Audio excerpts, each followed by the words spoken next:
So we have here a picture of a flat earth as supposedly depicted in the Bible. Someone out here asked, well, how does the water stay on there? Well, you can see it's frozen. It freezes as soon as it falls off. Now, That's pretty slick. that's pretty slick. Well, yeah, it is. There are plenty of ideas about how the water stays there on these flat earths. Some people think there's a wall there. Who knows? It's just such an absurd position, and you'll notice the moon is a sphere. Yeah. Why isn't the moon flat too? I don't know. This is how they do things. So, Is the sun flat? my website is tectonics.org, TEKTONICS.org. Make sure you put in ORG.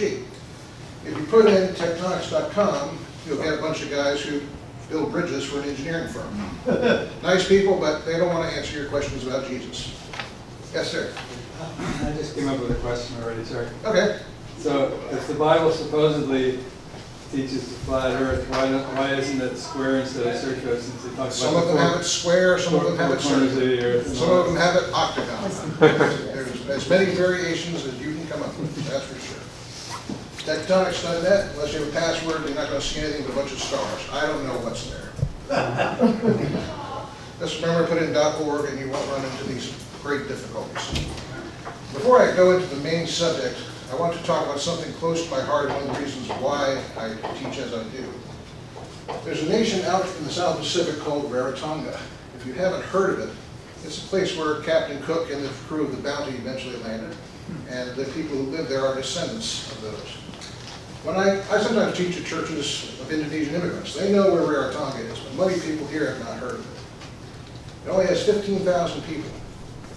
But you know that because of the internet and how far it's spread, all kinds of untruths about the Bible can spread even to a place like that. I have a friend who lives in New Zealand down here. I've known him almost as long as I've known you, but you don't know who he is. And he's a librarian too, down at one of the universities there. And he said to me, JP, my brother is a pastor on Rarotonga. And there were some local atheists who searched the internet and found some arguments, and they posted them in the local newspaper, trying to get people to give up their faith. Thankfully, my friend in New Zealand was able to refer him to my website and find this fellow answers that he needed. But what does this tell you about the spread of the internet and the spread of disinformation and how quickly it can happen and how far it can reach? This never would have happened even 40 years ago. But now, lies can spread everywhere before the truth can even get its boots on it, right? Yeah. Absolutely. So that's one of the things that motivates me. Let's start with some people who say that the Bible teaches that the earth is flat. This rather constipated looking character is Robert Ingersoll. He lived in the mid-1800s, and he was a virulent atheist. His main thing was being a public speaker. He would travel from town to town on his horse or by train, and he would talk about how lousy the Bible was and how lousy Christianity was. Now, in his day, he didn't get to spread things like that too quickly, unlike today with him he wouldn't get to Rarotonga anytime soon. But among his views was this statement: they, the Hebrews, thought the earth was flat with four corners. There you go. Well, that's what. So he wouldn't have agreed with that view we saw first there with the sort of spherical shape. But that's an example of an early critic in American history who said that the Bible taught that the earth was flat. Then we have this genius, Robert Shadewalt, who was with the National Center for Science Education, but not biblical education, of course. And his quote is, "The Bible is, from Genesis to Revelation, a flat earth book." Well, I don't know where in Zephaniah it teaches anything about the shape of the earth, or in Haggai, but apparently a little sort of slogan is better than actually doing and saying something accurately. But that's the idea from another atheist or skeptic of our time. Now, here's the guy that I cut my teeth on writing for Creation Ministries International, Paul Seeley. And this is not a direct quote of him. This is how I sum up his view, which is, if Bible people were ignorant, the text will reflect that ignorance. Paul Seeley wrote several articles saying that the Bible teaches that the earth is flat and that it teaches that the sky is solid. This is the fellow that Answers in Genesis back then called on me to write an article and to write a response to. I have a somewhat extensive quotation from him here that reflects this summary that I'm giving you. He says, when a biblical text is interpreted outside its historical context, it is often unconsciously interpreted in terms of the reader's own culture, time, and beliefs. And so this has happened more than once to Genesis 1. To avoid distorting Genesis 1 this way, the serious exegete will insist upon placing the chapter within its own historical context. When we do this, the meaning of the word earth and seas in Genesis 1:10 is found to be quite different from modern Western notions. And then he gives a list of pagan nations who believed that the earth was flat and that the sky was solid. Now, there's a great irony in this, because this was something I first encountered in 1998. And since then, one of my specializations has been interpreting the Bible within its cultural and social context. When I speak to Indonesian churches, they understand the Bible very easily, because the culture of Indonesia, among the Christians there, is very similar to the culture of the first century Christians. You don't have to explain a lot of things to the Indonesian Christians. They already know from their own experience what it's like. This makes it tremendously ironic, because Paul Seeley's great error, and that of many other critics of the Bible, is that they are actually imposing their own ideas, their own modern scientific ideas, on the text. And they're also imposing this idea that we in modern times are the superior beings who understand everything, and everyone back then was just dumb, ignorant, didn't know what foot to put their shoes on. Well, they didn't have shoes, that's how dumb they were. And here's what he actually goes so far as to say. Being a scientifically naive people, it is probable that, like other scientifically naive tribal peoples, the Hebrews thought of the earth as being surrounded by a circular sea and floating upon that single surrounding sea. I gotta love these statements like tribal peoples, like Jeremiah walks around with a bone in his nose, you know, like he's some backwards primitive. And we're the modern superior people. When we get into this kind of thing, here's the inevitable logical outcome. Jeremiah 10:3 says, "For one cuts the tree out of the forest, the work of the hands of the workman with the axe."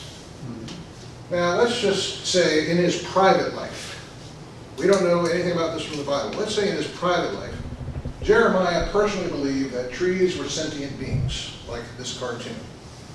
Let's suppose that Jeremiah believed something this silly. I'm not saying he did. I'm saying let's just suppose he did. So when Jeremiah speaks of this tree in this verse, does that mean this verse is an error because he believes that trees are sentient beings? Put it another way in modern terms. Let's say, I say, George Bush was president. Is that a true statement? Yeah. What if I believe that George Bush was an alien from the planet Venus? Does that make my statement, George Bush was president, an error? No. It does not. Not at all. I didn't include anything erroneous in that statement. So likewise, even if Jeremiah believes something this silly, this wouldn't make his statement in Jeremiah 10:3 an error, because you can't report what the authors are thinking about every single concept into every single sentence they state. This is kind of like that diagrammatic sentences thing you're talking about. You're parsing it out like that. And yet this is what the critics like Paul Seeley are doing. Now, we don't know what authors like Jeremiah or Daniel or any of these other people actually thought about the shape of the earth. Personally, I think they didn't care. Yeah. Because their main concern was, where's my next meal coming from? What if there are robbers coming over the hill to take my crops and to kill my family? When you got stuff like that going on, you don't care what shape or size the earth is. You probably didn't devote a lot of thought to it either. In fact, you don't see people speculating about the shape of the earth until much later, when there was leisure time and people had time to think of it. And then we see some people start to think about, let's think about the shape of the earth. But in biblical times, I doubt if Jeremiah or any of these other people knew or cared, one way or the other. Now, keeping that in mind, what view might they have had? Well, let's just say they did have an erroneous view. Let's say Jeremiah, and we'll keep using him as an example, did believe the earth was flat. Let's just say he did. He just happened to. What alternative would God have in a case like this? In my response to Seeley, I said, there's one of two things you could do here. God could educate people and give them by revelation the information that the world was a sphere, that the earth was a sphere. He could teach them that. Certainly. He certainly could do that. Propositional revelation, no different than anything else. The other alternative is to use equivocal language, which I see as a much better compromise. Basically saying, make it so the Bible doesn't say anything about the subject at all directly. It doesn't say in propositional terms, the earth is a sphere, the earth is flat, the earth is this, the earth is that. No propositional language about it whatsoever. Here's how I put it in my article for the Christian Research Journal. The Bible was written in a time and culture remote from ours. Biblical authors were limited in terms of what they could coherently express to their audience. This is not to say that God could not have inspired an author to reveal that the earth was a sphere. However, though inspired by God, the biblical text had to offer an accommodation to human finitude, F-I-N-I-T-U-D-E. In other words, God had to deal with our limitations as human beings. And that is what I see as the compromise that took place here. Here's an analogy that I like to use to explain that, especially thick-headed people. I once had an atheist who said, you know, I would have been a lot more impressed with Jesus and he mentioned the redwoods. Because that would have been knowledge that he would, that no one else would have had in that time and place. And then I, in my time, I'm very important. I would have been very impressed by Jesus mentioning redwoods. Well, if Jesus has mentioned redwoods, here's what we have. And Jesus said, consider the redwoods. And everyone else said, wait, what? Right. Yeah. So, you know, you've got the parable of the mustard seed, and there's the atheist is saying, well, why didn't he say something about the redwoods? That would be a perfect place for it. No one in first century Palestine had any idea what a redwood was. And this guy saying, well, it would demonstrate prophetic knowledge, and I would have been very impressed. Yeah, I'm sure, and then he would have moved on to the next complaint. Yeah. But judgments like this reflect a provincialism that assumes that the modern reader is in a privileged position over everyone else. We are more important than these people were, than people who lived thousands and thousands of years ago. We are the center of creation. Accommodate us. Now, if Jesus spoke of redwood trees, imagine what would have happened. Let's say it would have been recorded in the New Testament. Where are people then with it? Yeah. And even if he explains, well, they're giant trees, they're this or that, what are most people going to think of that when they read it in that time? They're going to think Jesus is crazy. And folks, you believe me, I know this from the social sciences. You had a hard enough time preaching a crucified Savior. That was an extreme offense, preaching a crucified Savior. I don't have time to get into that, but it's a huge, huge problem. Just one of many problems Christianity had convincing people it was true in that time. You don't need to pile on this, make Jesus talk about the redwood stuff. Because unlike a lot of the other things like Jesus being crucified, there's not a moral component to that. Like, yes, he was crucified, but he was also risen from the dead. Whereas you've got nothing here that's going to help anyone for thousands of years. No one's going to know about those redwoods with verification for thousands of years. And so what are the Romans going to think when you try and preach this guy to them? This guy's nuts. And he's talking about these large trees that I don't know where these are. These don't exist. And so for hundreds, if not thousands of years, people would have read a passage like this and considered it way out of whack. The modern critic demands accommodation from God at the cost and expense of confusion for all who lived before them. Now, in case you're wondering, we can at least agree that the idea of a spherical Earth was a belief of very few people until the modern era. I have a question. Yeah. In about 200 BC, Aristophanes. Yes, that's the earliest one. Okay. Yeah. But that wasn't modern, that was 2000. Yeah, I said very few. Very few. And Jesus gives indications in what he says if there was a... It is. around there. And how many people were reading Aristophanes? I do. Well, you did. I'm talking about thousands of years ago. He also did the prime number set, which is used for security encryption. The thousands of years ago, the literacy rate was 1%.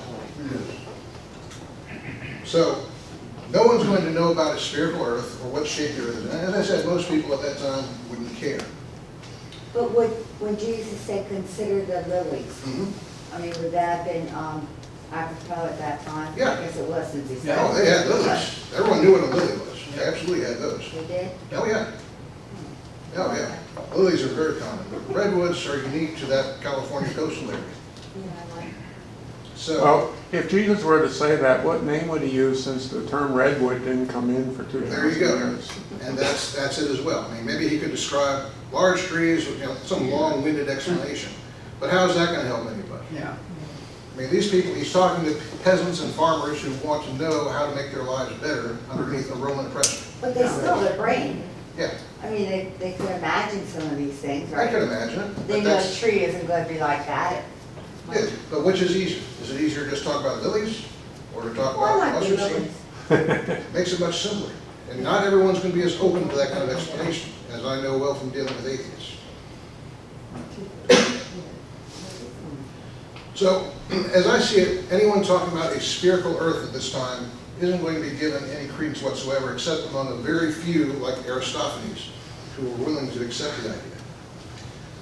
So, my argument against Seeley was that the best alternative for Jesus and other biblical authors was to simply not deal with the issue at all, to simply use equivocal language, say nothing directly about the shape of the earth, about any such scientific concepts. And that's why we see someone like Paul Seeley inevitably saying, well, they must have believed in a flat earth because of all the pagans who believed it, and therefore the Bible must teach a flat earth every time it mentions the earth at all. But that's not the case. Now, as we go further, as I went further into this topic and as I started writing for the Christian Research Journal, I modified this position somewhat and sort of developed it further. I still believe the same thing, that equivocal language was the way God dealt with this issue. But then I started to look into the matter of what exactly did biblical authors mean when they referred to the earth. Okay, I'll talk to our gentleman back there, our language expert. When was the planet Earth first called by the name Earth That's an English word. in any culture? When was it first called by the word Earth, the whole planet? When was that a proper I name? don't know the actual date, Okay. so you're going to tell us. Everything I have found out, if you find something different, you can let me know. I'll update you. Everything I've found is that the word Earth as a proper name for the planet did not occur until the 16th century. So when the Greeks called it ye, like in geometry, that's the word the Greeks would have used for earth. Mhm, Ye, exactly. or gi if you do the pastor pronunciation. Exactly. Exactly. But the word Earth, or anything equivalent to that, was not used as the title for the planet for a long time. Certainly not at the time of Genesis. And that's what makes this sometimes unfortunate, because you notice there's a capital E here. Yeah. That doesn't belong there. That should be, there's a couple of versions that don't cause that confusion, and C should probably not be capitalized either. In fact, if you look at this carefully, if this were planetary Earth, aren't the seas part of planetary Earth, what we call planetary Earth? Yeah, I mean, when you see the picture of the blue marble, the seas aren't blanked out. Earth refers to everything, dry land, water, everything. And as I looked at that, I started looking to what exactly the word Earth meant and how it was used. And the conclusion I came to is that when the word Earth is used in the Bible, and there's a specific Hebrew word that's spelled out E-R-E-T-S, when that is used in the Bible, it does not refer to planetary Earth at all. It refers to what we would call dry land only. And so this changes the game when it comes to issues of, does the Bible teach a flat Earth? Because if the Bible never actually refers to planetary Earth anywhere, if that word being used in any particular place refers to, as it does, a small plot of land, the area of a specific nation, or just dry land as opposed to land with water on it, then there's no way you can take the text of the Bible anywhere and say it teaches a flat earth based on the use of the word earth. Now Aristotle, I think it was Aristotle, pointed out that when you see a ship going out to sea, you don't see the whole thing disappearing, you see it go down, and from that they surmised in about 200-300 BC that the earth was round. That's it. That's when, And that wasn't just a few people knew it, that's when you first start seeing it. That's Yeah. right. That's right. It took a long time for people to be educated. and Galileo repeated that argument from back Yeah. then. So now let's consider some of these texts that are used to supposedly prove a flat earth is being taught in the Bible. This is one of my favorites from Daniel 4, which is the story of Nebuchadnezzar's dream. And in that story, Nebuchadnezzar says he sees this very tall tree, and he says it was visible from the ends of the earth. And from this, Seeley and others have concluded that the Bible itself teaches that the earth is flat. Well, how many problems are there here? Okay, number one, whose dream is this? A pagan king. So what's his dream going to reflect? His personal beliefs. And he may well have believed the earth is flat. But that doesn't mean the Bible teaches the earth is flat. Not everything spoken of in the Bible by any character is necessarily endorsed by the Bible. Yeah. Second, this is a dream. A dream, folks, you see things like flying teddy bears in dreams, right? Yeah. So, why should we take this as any sort of statement of the geography of Earth? Yeah. Not only that, okay, Nebuchadnezzar sees this tall tree. Do you suppose that he ran over, made sure the edge was over here, and then ran over to the other side, made sure the other edge was over here before he said that? No. He just assumes because the tree is tall that it can be seen from both ends. And finally, when you consider what I just said about planetary Earth not being referred to, what does he mean by Earth? Most likely, he means his own nation of Babylon, the land of Babylon. Which is, that same word that's used for earth in the Bible is also used of specific nations and their land. Okay? So, that's one of their favorites. I run into that a lot. And so again, here's the issue. When you see that word in the Bible, does it refer to planetary earth? Or does it refer to earth as in dirt, land, whatever you want to call it? As I said, when I examined each usage of the Bible, of that word, earth, I could not find a single case where it clearly referred to the entire planet, with one possible exception. That's very early in Genesis, where it refers to the creation of the earth, before the seas. Now, at that time, there were no seas yet. And so you could argue there that it referred to planetary earth in that one place. But that's only at a specific stage early in creation. Once you had water which divided the lands apart, there was no reference to planetary earth by that word. So JP, are you saying that in Genesis 1:1 that uses the eretz for earth, it's not the planet? That It's might just- be. That might well be. If Okay. it's not specific enough to be sure, but if that was referring to the early part before the seas were created, then yes. Okay. And but that would not include the seas, or it would include the It seas? depends. Once the seas were created and added to the dry land, you started having dividing between the two so that there's no planetary earth. But even if it refers to planetary earth, it is referring to it in the sense of it being dirt or ground, not in the sense of it being a planet. I assume at some point you need to address Job 26:7. That's alluding to Genesis. So that would be part of in the same category. Yeah, hangeth the earth upon nothing, I guess. Yeah. Okay. What verse is that? Job 26:7. Although, maybe I'm thinking of another Job one. If you look that up and see what the Hebrew word is, either way, yeah, that would be.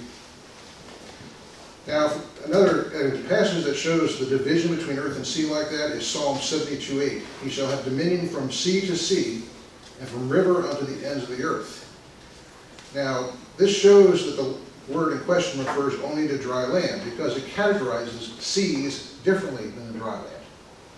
It's not the same, it's not put together into one planet. It does, or the word I think most people use today, kind of new agey, is biosphere. Okay? The whole biosphere of earth and sea together is not what that refers to. It refers to simply the dry land. Genesis 1:28 is also significant this way. It says, "So Adam had dominion over the fish of the sea and over the fowl of the air and over every living thing that moves upon the earth." Now notice we have a division of sea from land, and that shows that the word earth there does not mean planetary earth. Because otherwise, all God has to say is, take dominion over the earth. And then you've got the seas covered, you've got the air covered, right? Okay? Job 26:7, the word for earth is eretz Okay. in the Hebrew. So that would have had to be related to the early part of it. Now, keeping in mind, of course, that's a quote from a biblical author, and we don't know what he actually believes. It doesn't fill out the meaning in any further sense. But where we have any kind of specificity, like we do in Genesis 1:28, it's made clear that eretz cannot be planetary earth, other than that one early verse in Genesis that I mentioned. So this, at one blow, kills any idea that the Bible teaches a flat earth. So at this point, critics get pretty desperate, and we have references to passages like Psalm 48:10. According to thy name, O God, so is thy praise unto the ends of the earth. And so naturally, they will say, the ends of the earth must be a flat earth with ends, that you can follow along this classic painting. Would you like to be the guy in the front there? I want to get this one way down. So, under the assumption that this refers to a flat planetary disk, they say the Bible is in error. But once we realize that the seas were not considered part of this earth, this becomes ends of the earth. It refers to the edges, like where it meets the shoreline. You say, well, doesn't God rule the seas too? Yes, but there's nothing but fish out there, and they're not praising God out there like men are supposed to. This is a command to men, praise God throughout the earth. Now, the men back then are not out there on the sea. So essentially, God's praise ends with the shoreline where there's no one to praise him. And once you get out of the sea, the earth is done. So when Peter and others, Jesus says, till heaven and earth pass away, Peter says there'll be a new heaven and new earth, and Revelation, a new heaven and new earth. What's that earth referring to? It's yin in the Greek. I believe in Revelation it also says, and there was a new sea as well. Yes. Yeah. Now, maybe you could say Peter just wasn't thinking about the sea then. Well, when these prophets like Daniel, they're given stuff, I read in Daniel asked the angel, well, what's this mean? He says, write it down. So you can't say, what did the author mean? They're writing down what they were inspired to do, even if they don't know what it means. Exactly. Exactly. Yeah. And when critics like Seeley assume to target verses like that for error, yeah, they're assuming too much. They're assuming, again, the modern person is the privileged person. And there are many, I gave a talk on technology statements in the Bible. There are many statements about technology that took 500, 1,000, 2,000 years till they made sense. So when you see something that doesn't make sense, maybe we're not at the point where what they were told, we can interpret the way it should be. Now, another passage I've seen used to argue for a flat earth is Deuteronomy 13:7. Here we see, like, what? It says, of the gods of the people which are around about you, from one end of the earth into the other end of the earth. And their argument is that this warning doesn't mean anything unless it encompasses the whole earth and idols everywhere. Can you tell me what you just said? Deuteronomy 13:7, Yeah. which says it's Israel being warned against seeking false gods.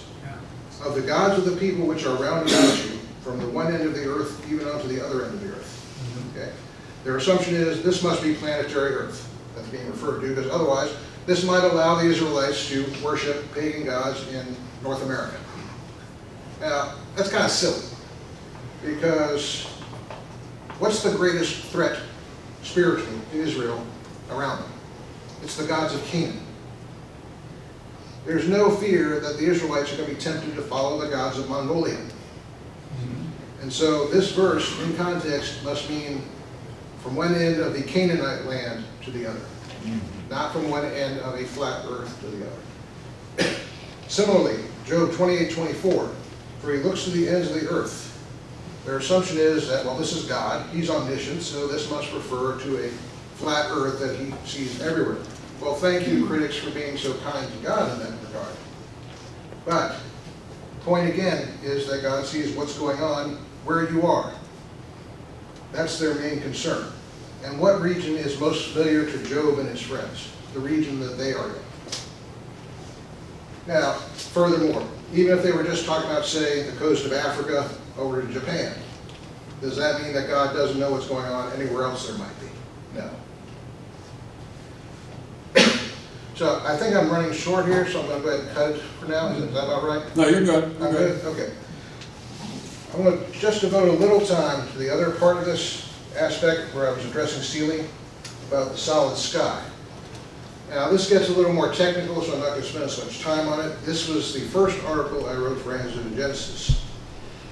And Seeley's notion was that because of the nature of the Hebrew word used, and in English it's rendered as R-A-Q-I-A, or firmament in the King James Bible, because pagan peoples believed that this was a solid dome, therefore biblical peoples must also believe that it was a solid dome. Now I won't get into much depth on this one, but I'll summarize it this way. In this case, the argument seems a little stronger because that specific word that I just spelled out for you does have its roots in something that means something that is beaten out, like a sheet of metal. But here again, we are running into the problem of the limited vocabulary and understanding of humans at the time, human finitude. How are you going to explain air and gases to people in the 8th century BC? I'll call on my friend here again. Tell me, when was the first time there was a notion of terrestrial gases? Probably in the chemists in the 1700s. That's pretty late. By then they knew Yeah. that. That's pretty late. But Aristotle had his theory of ether and all that. Okay. So in that time, I'll pull on your brain again for this. Do you think that this word for something stretched out would have been a good way to describe an atmosphere? And which verse is this again? The Can you read word that? R-A-Q-I-A. What's R-A-Q? That's firmament in the King James Bible. It basically means a stretched out space. I would say if you're trying to explain atmosphere or air to people who don't understand it, that's the best you can do right there, without trying to get into too many technical explanations. So, and there's another problem with this as well. I ask people, where does the sky start? Now, there's a couple of different words used for sky in the Old Testament. I say, where does the sky actually start? And where do you think this dome actually starts? Because it says in Genesis, the birds flew in this thing. Now, is that a solid dome? Birds flying around inside a solid dome? No, not at all. There's a similar word, not the same word, but a related word used in 2 Samuel 18:9. It refers to Absalom, here you go, hanging from his tree by his hairdo, hanging between heaven and earth. Now, how high is he? No redwoods here, so he's not going to be too high. He's only like a few feet off the ground, but he's referred to as suspended between heaven and earth. So where does heaven start? Starts up here somewhere. Obviously that's not solid. Nobody here is bumping their head on it, right? Again, the problem is that critics like Seeley are reading modern ideas into the text. They're not putting themselves in the shoes of the people who lived in the Bible times to decide what would have been most intelligible to them and what would it have meant to them. That's right. And that's one of the things we always have to keep in mind when interpreting the text at any time. All right. I'm done for now, but I'd love to take questions even on topics not related to this, but let me tell you what my expertise is. History, social science, cultural interpretations of the Bible. I do not do scientific stuff. You will see a lot of articles I've written for Answers in Genesis and Creation Ministries. Not one of them is a science article. They're mostly interpretive. I've written book reviews for them. Nothing on thermodynamics. What's that stuff? Is that even a thing still? Is that still going? Oh, yeah. Okay. Well, I have a question. Did you say that it says in Genesis when the sea was created? I think it was like after the land. I mean, But I mean, there's a separation of the land and the Yeah, city. the separation. A lot of people, in that particular verse, it's like, yeah, this depends on, now I've talked with Jonathan Sarfati about this. There's a certain belief about how it was all created like a sort of primal matter, I guess, is the way he puts it, and the way I've seen it put. And there's a division between the two, where one was maybe made water and one was made into the dry land. We don't know exactly, but I'm saying if there is any place where that word does refer to planetary Earth, for sure, that is it. But that is such an early stage of the game, we can't be sure. Now, I don't know where you stand on it. Do you believe that like it was it all formed in some primal way first, or how do you see it? Well, the only thing it says is a separation. Right, So it had to be there to begin with to be separated. okay. So I think, I'm looking at it as one entire earth Okay. that was formed in the beginning in Genesis 1:1, Eretz. Do you have any belief on the nature of it, the specific nature of it before it was separated? The nature in what sense? Like what, if we had been standing there, what would we have seen? Well, doesn't it say about it was formless and void? Yeah. It didn't I even. mean, this is something shape. that I know there's been speculation about in the literature, about what exactly it was like. I'm not going to say one way or the other. Now, some people think, you'll hear people say there are 3 states of matter, solid, liquid, and gas, but there's another which is called plasma, like you see in a neon.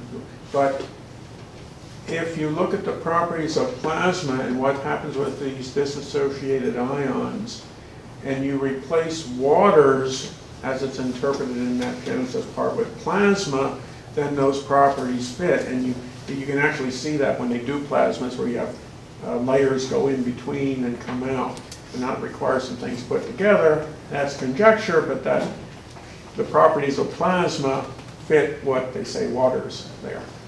And certainly I would say the further we get from Genesis 1, the more clear it is that that particular word, E-R-E-T-S, is never used in planetary Earth. The vast majority of usages definitely are not planetary Earth. Okay? Him and then you. I would like to hear you comment more about Job 26:7. 26:7. Okay, well, Any words there? about hanging, Yeah, he hangeth the earth upon nothing. hangs there on nothing. Okay, so I know that's like commonly used like as favor of the Bible teaching of good cosmology, which I agree it can be, although I don't think it's specific enough. Yeah, I've had people say, well, it says the earth is hanging, and that's not what actually happened. How, again, how are you going to expect people to express it in that time? Certainly it supports the idea that it is not, there are certain pagan views of the earth is like on the back of a turtle or back of a mountain or whatever. That certainly works against any idea that biblical peoples believe that. But we don't have enough specifics to go much further than that. You're saying we just don't know enough to know We don't what the know words enough. they are referring to. We don't know enough. And the mistake You critics simply say it's incorrect to say that the No. word earth there refers to. It may the not, globe. but if it does, it probably alludes to Genesis. Because I happen to think Job is a very old book. And I happen to think Moses probably had a hand in it. And so he may have well had in mind that first verse in Genesis when he wrote that. But the mistake people like Seeley make is they continue to connect the dots.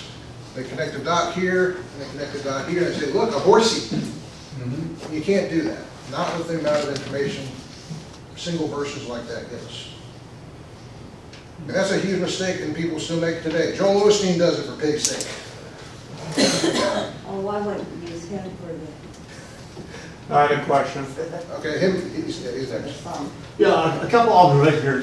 First of all, when God made Adam and Eve, we don't know when the fall actually happened. Some people say it happened like 2 days later, but we don't know when Adam and Eve actually did the rebellion against God and they failed. So God came down in the cool of the day and they walked together and talked together. I bet you God told Adam and Eve a lot about the earth. They probably knew a lot about the entire creation that God explained to them. So I think we need to probably, I think it would not be a far stretch to assume that Adam and Eve and their descendants immediately, knew a lot more than we give them credit for. Yeah. Another thing too is that when the serpent came to Eve and says, did God really say that? we don't see Eve running off screaming and shouting, my God, you wouldn't believe what I just saw here. Yeah, you saw it. She is seeing stuff that they see every day.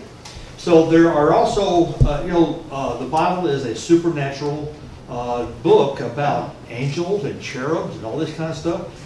And, Adam and Eve are seeing spiritual beings that God has created on a regular basis. Okay, angels and stuff like that. So my guess is that they knew a whole lot. For example, who taught them metalworking? How did they become metal workers in gold and iron and all that kind of stuff and making steel? Somebody had to teach them that. Somehow they did that. So just because they don't mention that, for example, today we all probably drove here. Did you, in the course of your driving, describe your car? Did you actually tell somebody that I was in a four-wheel vehicle and it has gasoline in it? Oh, what's gasoline? What's that an engine? Oh, what's an engine? No, because there are things that we talk about that we sort of assume everybody else knows about. Yeah. So when they talk about things, in the Bible, probably the general audience, for example, Moses' audience, who were they? The Jews. And so he talked to them in things that they could understand. And probably they didn't have to go into detail about every little thing because they already knew what they were anyway. He is exactly right, and this is one of my areas especially, social science. The ancient world, not us today, was what was called a high context society. And what that basically meant is they took a lot of knowledge for granted when they communicated with each other. And within Where did you say high? high context. High context. Yeah. Now within our world, the only high context society we have are families. They understand, like, if you have a weird uncle who every Thanksgiving dresses up as a pirate and does weird stuff, you may have this joke going around the family like, "Arr, hey, yeah, Uncle Harry, arr," and everyone in that family will understand Yeah, it refers right. to him dressing as a pirate. Yeah, But what's someone from outside the family going to think of that? yeah, They're like, "What? What are you talking about?" yeah. The family is high context with respect to everyone outside it.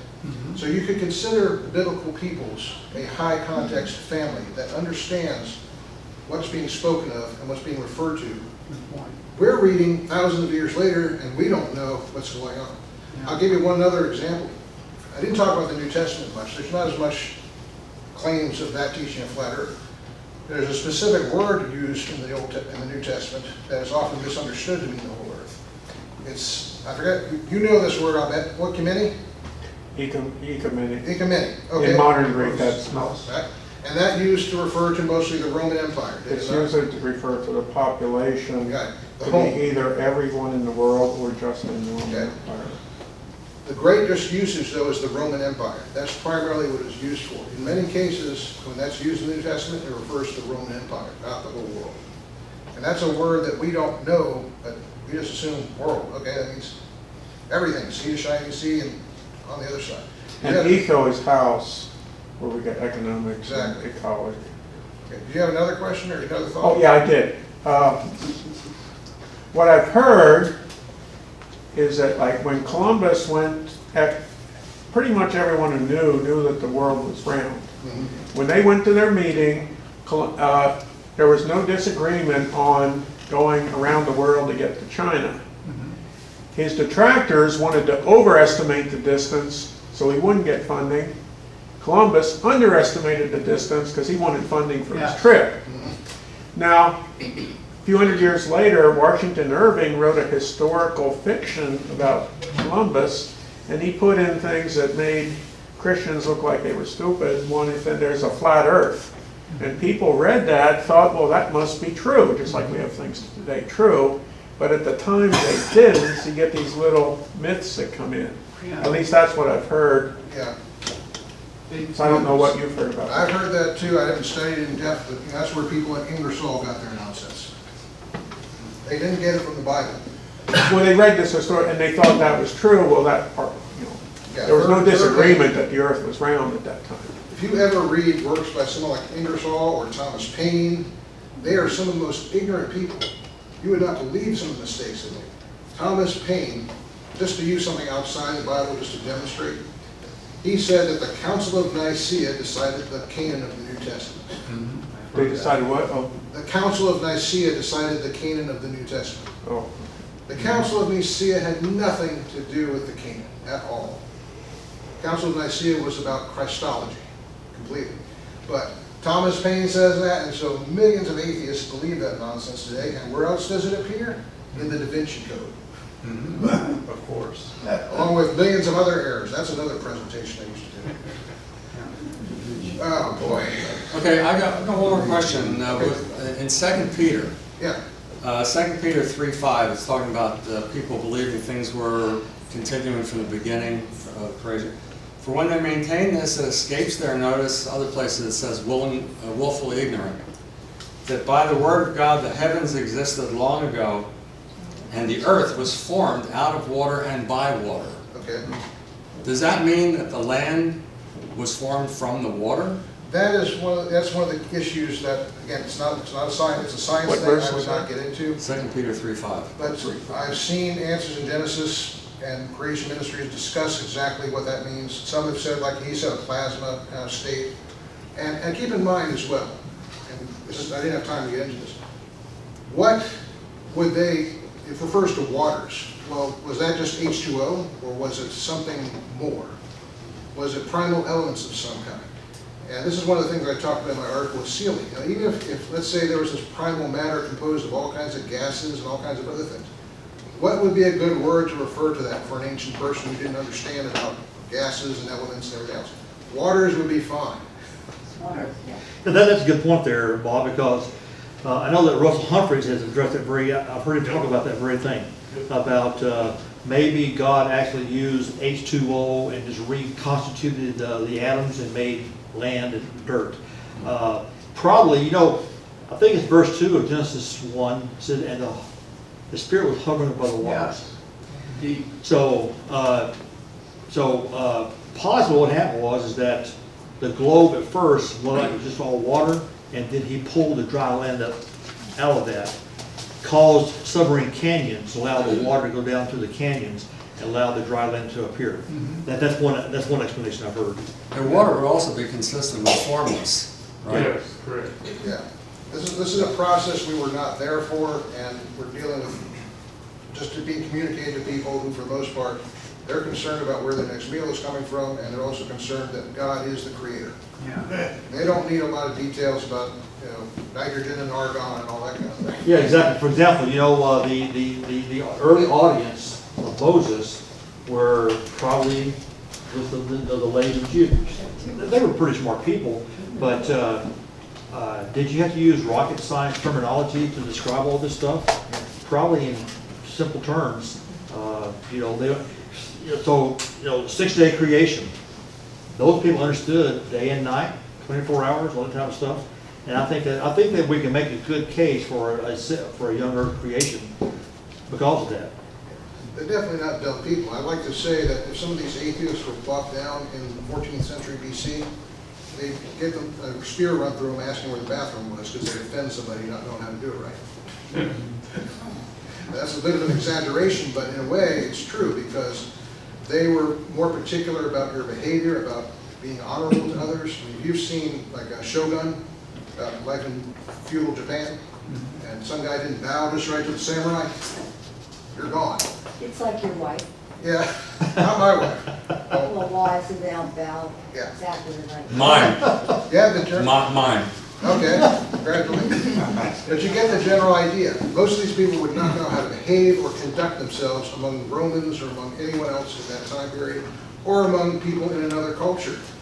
And I have friends from Indonesia, and they're constantly telling me how offended they are by some of the things that are presumed about them. My friend just this past week says, what about this belief that Chinese people all look the same? Believe that? But that's a thing he runs into constantly, and it's very offensive to them. Okay, this may be, like you said, you don't get into science things, and maybe somebody else can feel this, but Sure.